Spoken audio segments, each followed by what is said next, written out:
So continuing with week 2, we are in the part dealing with of the text, dealing with the introduction. Is still considered part of the introduction here. And chapter 2 here, the primordial mind and body, and this is on page 53. So this is divided into 2 parts, or 2 main parts here. It says primordial mind and primordial body. Actually, this is a subcategory because there's another major category toward the end, but it's not very long. So this is the content of this chapter primarily focuses on this. So we begin with primordial mind, and the first part of that are the Tantras and Indian scripture, the sources for primordial mind. And so here he's referring to various sources from India related to this idea of primordial mind as it's used in the Kalachakra. So first he refers to the great in fact he refers to the great commentary quite a number of times in here. So it refers to that in the Gnosis chapter. Sentient beings are Buddhas. Mighty Buddhas other than that are not found in the world. So there are basically 2 philosophies out there, and one of them says that all sentient beings are already fully developed Buddhas. This has to do with Buddha nature. 2 different approaches to this. One says you're already a fully developed Buddha, but that Buddha is kind of in a shroud, or sometimes they'll use another example that is used is like the husk of corn. You have to peel away the husk to reveal the inside. The other philosophy is that we're really more like a seed, the metaphor of a seed, and we have to nourish that seed, water that seed, and so forth, so that it grows into a fully developed Buddha. The reality is that what you do, either to husk the corn husk away or to nourish the seed, are the same thing.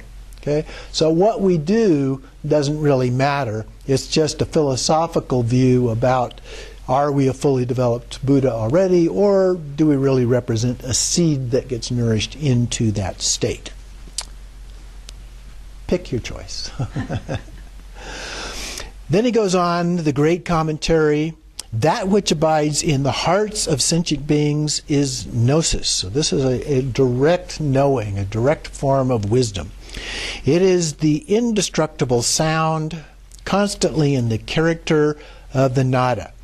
Now, here we can think, okay, what is a nada, first of all?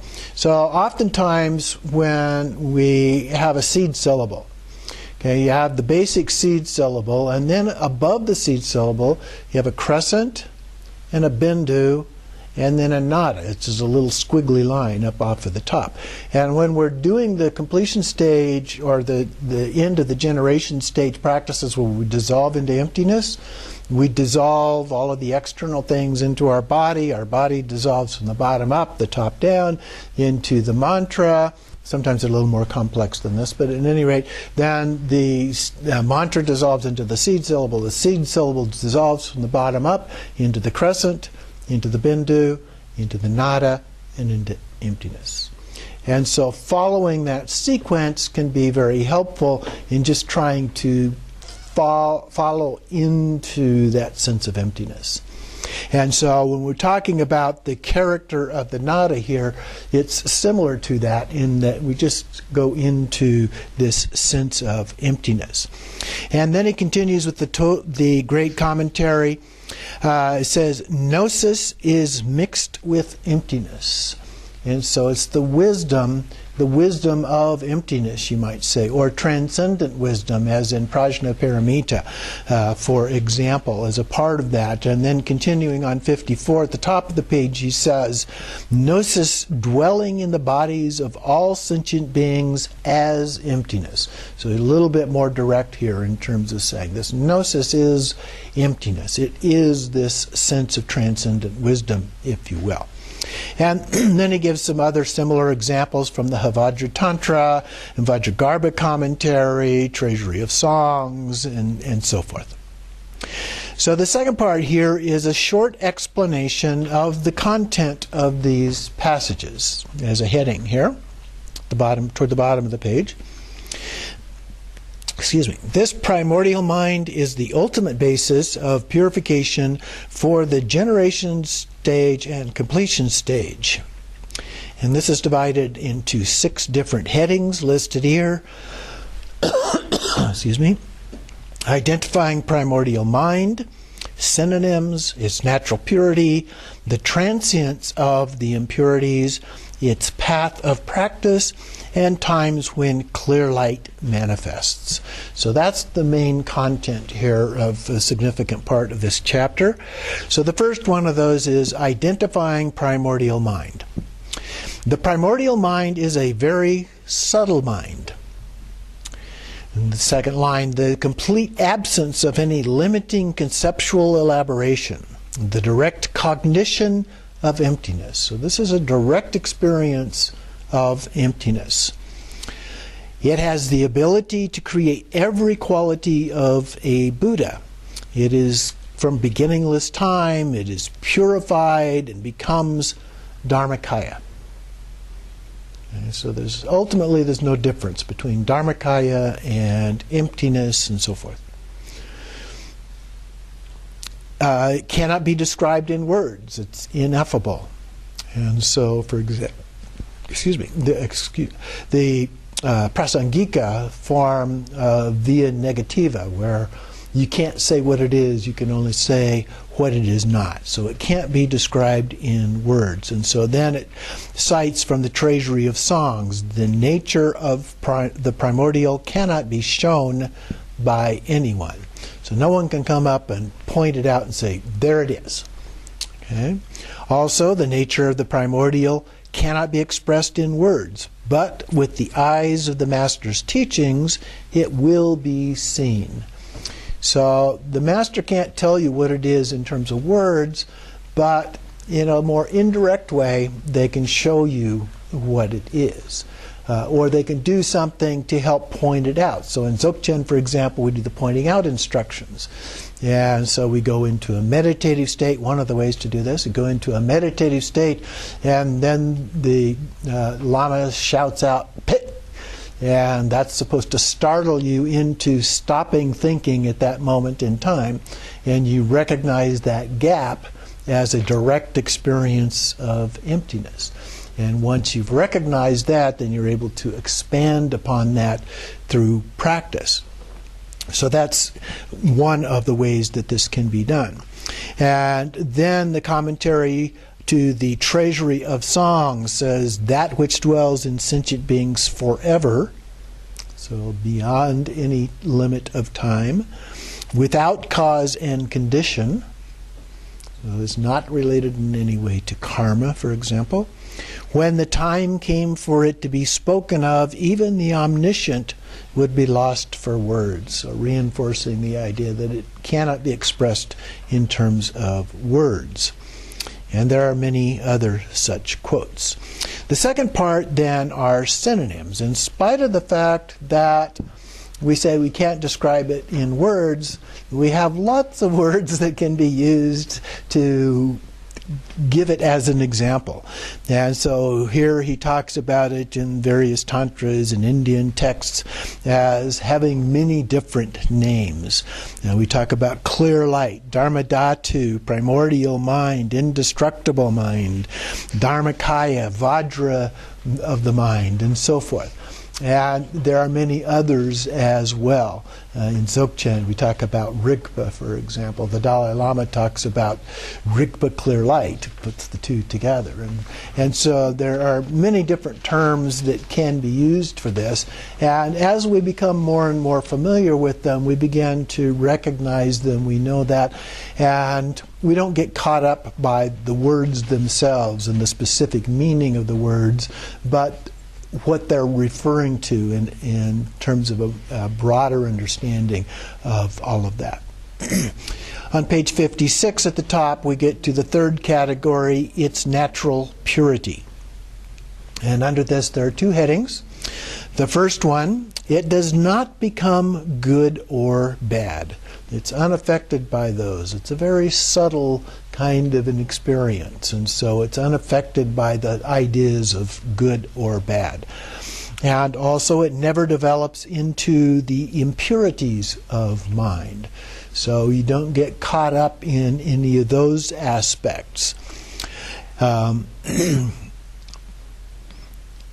It says gold, even when tarnished, never becomes the tarnish itself. Then going down a little bit further, the next heading, the transience of the impurities. In other words, they are temporary. They don't last very long, and we're familiar with that concept. The Buddha talked a great deal about impermanence. Impermanence in this life, but it also, when we talk about impurities, the things that get in the way, the various obscurations, the kinds of emotional issues that come up and so forth, all of those kinds of things are forms of impurities, but they too are temporary. Fortunately, because otherwise, if they were permanent, we wouldn't be able to get rid of them. And so that's a good thing. And so they are capable of being removed from the mind, whose nature is clear light.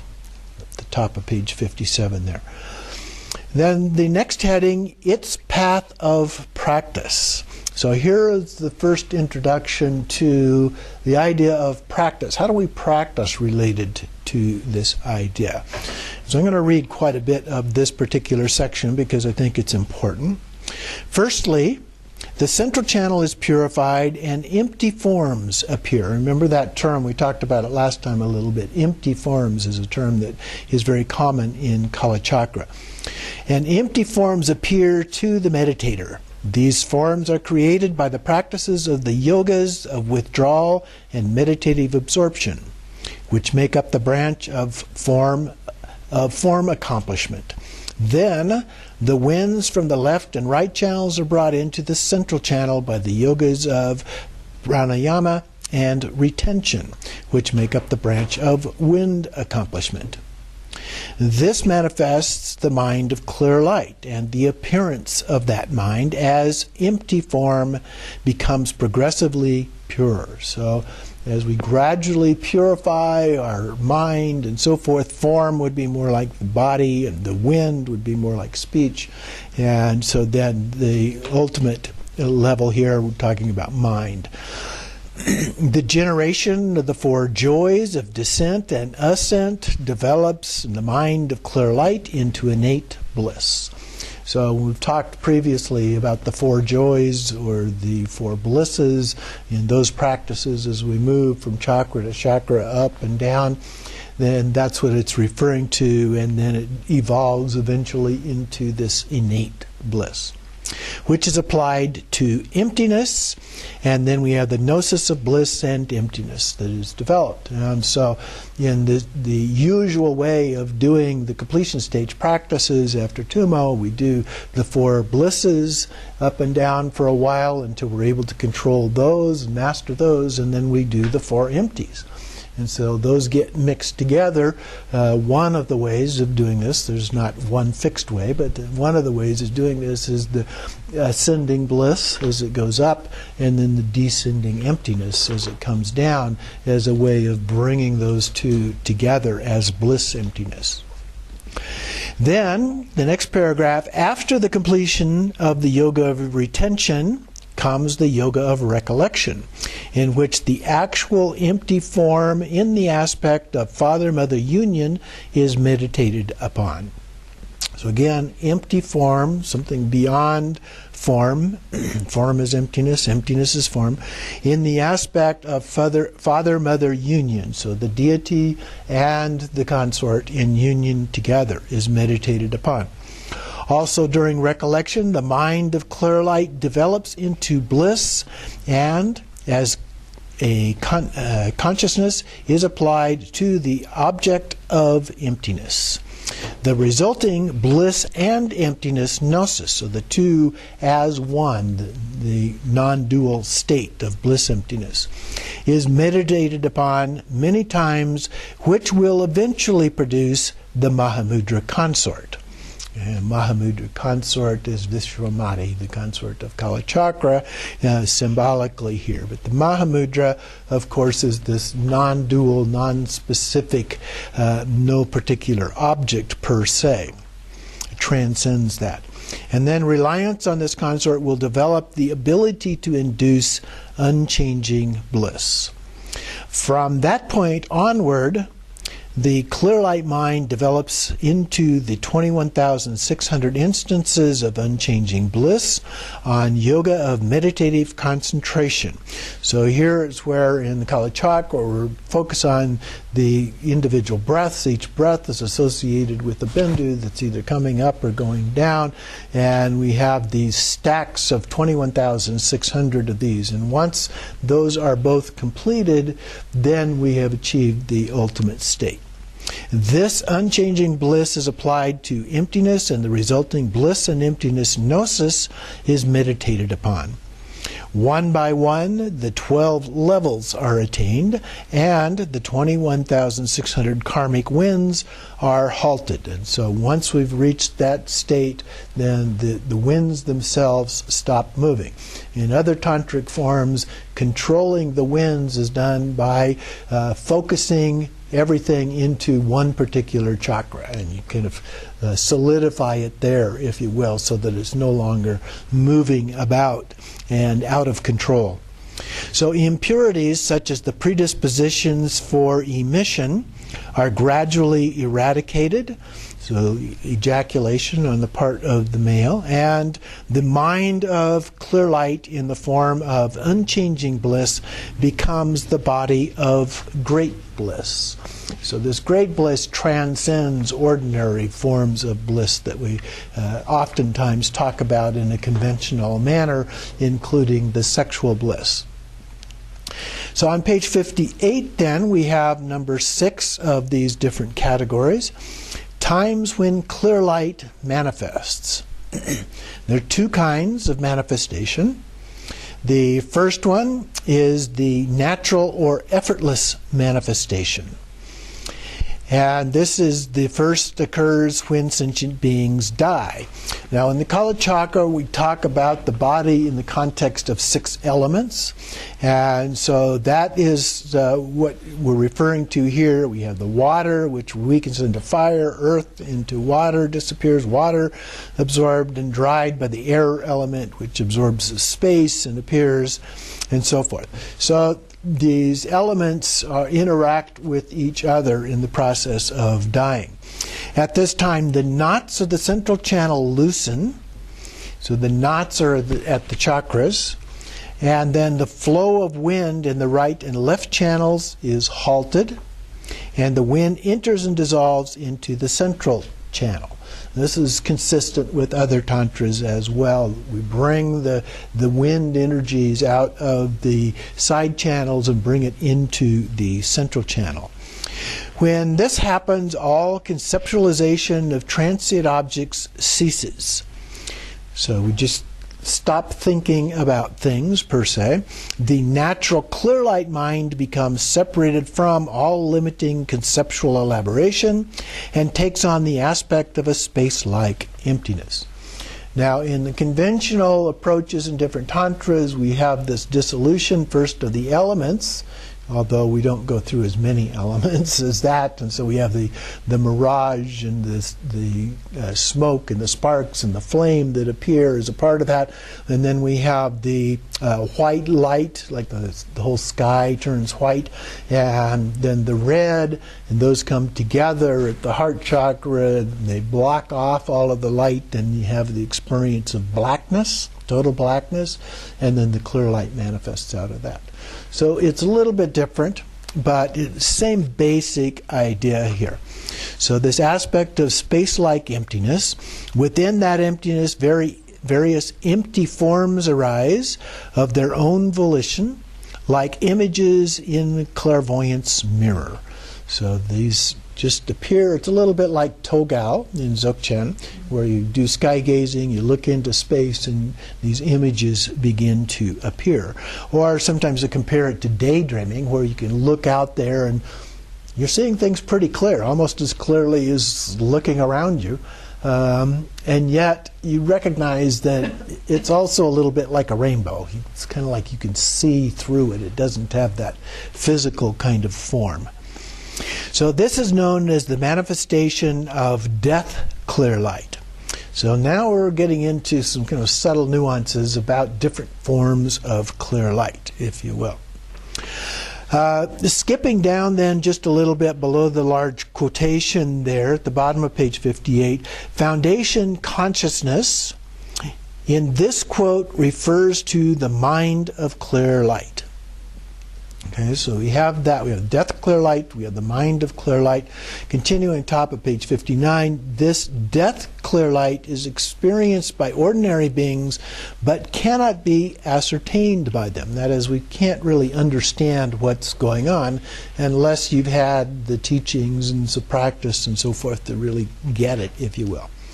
Therefore, once the Bardo state, one of the 6 kinds of existence, has been formed, so at that point we've gone through the Bardo and we're headed towards one of the particular 6 realms, ordinary beings will move on powerlessly to another existence. However, the yogi meditating on the completion stage during this lifetime develops the ability to manifest the mind of clear light and sets a powerful intention for the ascertainment of death clear light. So just as we would do in other practices when we do the clear light practices or the dream yoga, which is associated to some extent with that, and illusory body and so forth, we're preparing for the Bardos in order to help recognize the clear light. And so the same thing is true of Kalachakra. Certainly these practices help us to be able to recognize the clear light, or in this case we call it the death clear light. When he actually ascertains death clear light, he applies the clear light to emptiness and meditates on bliss, emptiness, gnosis. So if we've had that direct experience, we've received the pointing out instructions or the equivalent thereof, and we've done the practice so we begin to recognize it, then as we experience the death clear light, we begin to recognize that clear light.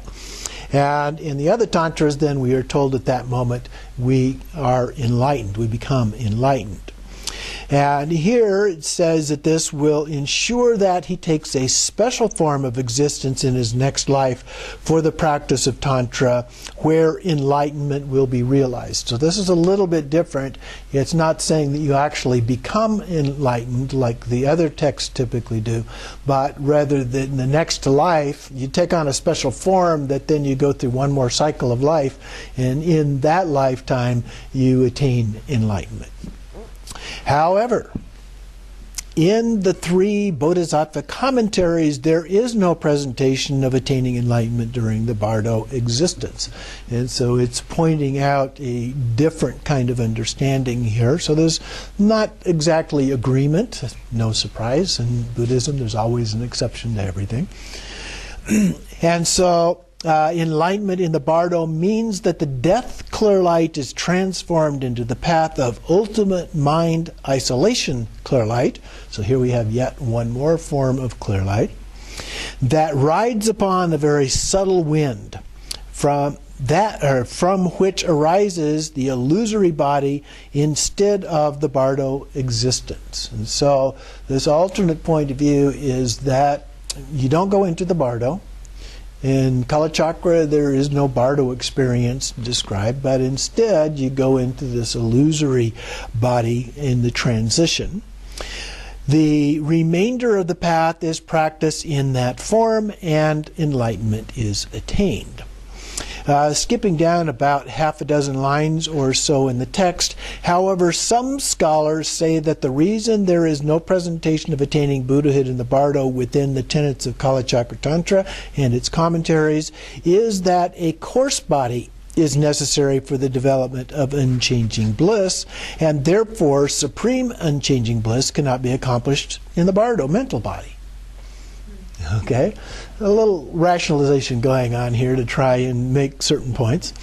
This is not correct, he says. If that were the case, then similar consequences could be applied to Guhya Samaja and other tantras that do assert the attainment of enlightenment in the Bardo.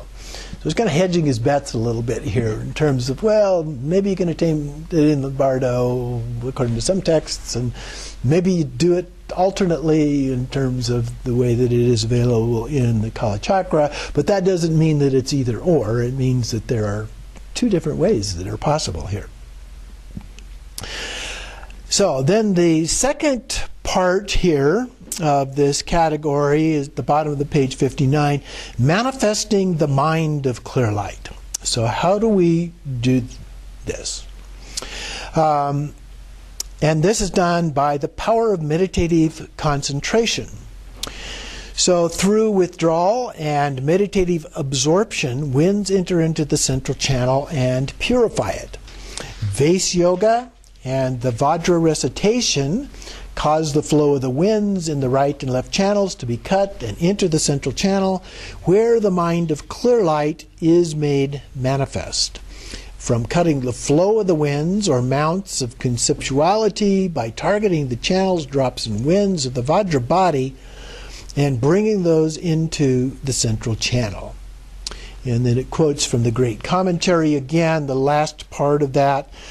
By habitual conceptuality, the mind of clear light is not seen, but when the right and left channels are united as one, it will be manifest. So it's being united as one is actually a reference to the central channel. As long as the mind to which objects of transient nature appear is not halted, it is not possible to manifest the mind of clear light. So as long as those winds are out there in the side channels doing their thing, we can't experience clear light. As long as the winds flow within the right and left channel, it is not possible to halt such a mind. And then it goes through here a fairly extensive section of looking at some alternative kinds of arguments of various sorts related to this.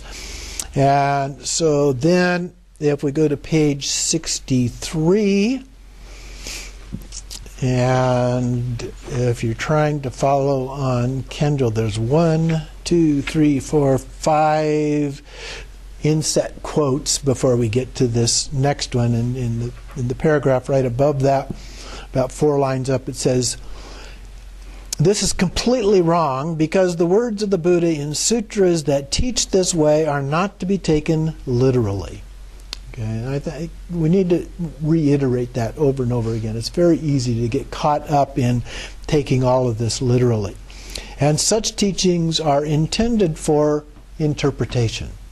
So we need to be able to interpret these things. And so then it makes a quote from Lankavatara Sutra.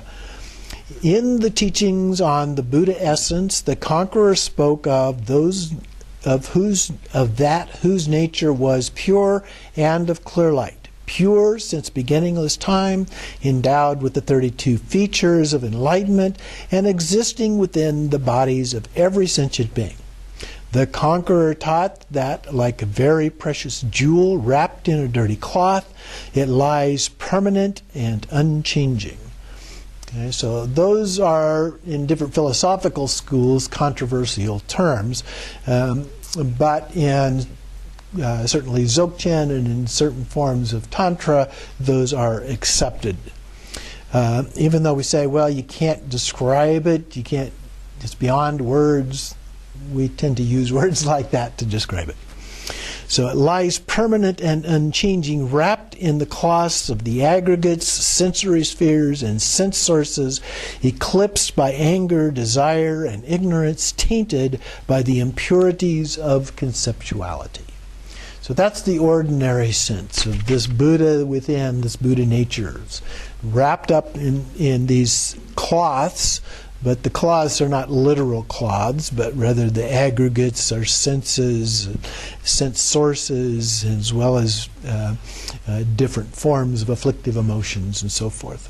Those are the impurities that are blocking our access. So our author, Kendrick Gyatso, says, this passage describing the Buddha essence accords with your assertions as taught by the sutra requiring interpretation. The sutra continues, Conqueror Tathagata, if that is so, how is one who teaches on Tathagata essence, the Buddha nature, unlike the outsiders who teaches on self, the true existence of a self? Conqueror, the outsiders are also teachers of a self that is permanent, a non-doer, devoid of qualities, pervasive and imperishable. So he's saying these people that teach about a permanent self are saying a lot of the same things that you're saying. What's the difference here? What's going on? And so our author, Getza, says that this passage states the Buddha essence described in this way is similar to the permanent self propounded by non-Buddhists, and asks how it could be any different. The sutra continues with this reply. The conqueror replied, Mahamati, my teaching of the Buddha essence is not similar to the Tirthankara teachings on self. Mahamati, the Tathagatas, conquerors of the enemy, perfectly complete Buddhas, have taught the meanings of terms such as emptiness, perfect reality, nirvana, the unborn, signless, the wishes, and so forth as Buddha essence. Children are frightened by no self. And as a means to remove that fear, the door of Buddha essence is shown.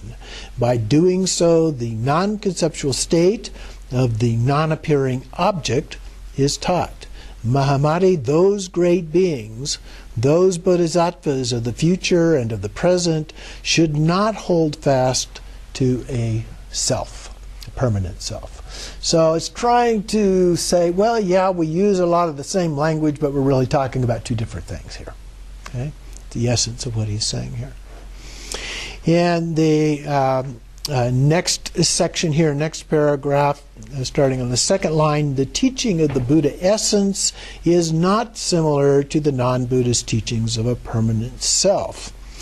The words reveal the ways in which the essence was taught. So the essence and the self are considered here to be two different things. What is to be excluded and what is to be included in that. And even though some of the same words are used, they have different meanings here. If the words of the sutras that speak of a kind of Buddha essence are held as literal, this leads to a clinging to a permanent self. Therefore, the quote ends, should not hold fast to a self. Okay? So it's warning us, in effect, that we shouldn't hold on to the idea of a permanent self in spite of the similarities in the words that are used here. And then a few more lines down, maybe 5, 6 lines down, the text propounding a Buddha essence within every sentient being adorned with features of an enlightened being, endowed with the qualities such as the 10 powers and the 4 kinds of fearlessness, permanent and unchanging, are not to be adhered to literally, but are for particular purpose and are to be interpreted. So this is a little bit like the Shinton Rangtong arguments back and forth. Can we say something? Can't we say something? And the way that this is being described would be consistent with the Shinton argument that, yeah, we can use words to help describe this, but don't take them too literally. Don't expect the words to be the actual experience there. So we're talking about here about the nature of primordial mind as we go through this. So we're going to take a short little break here.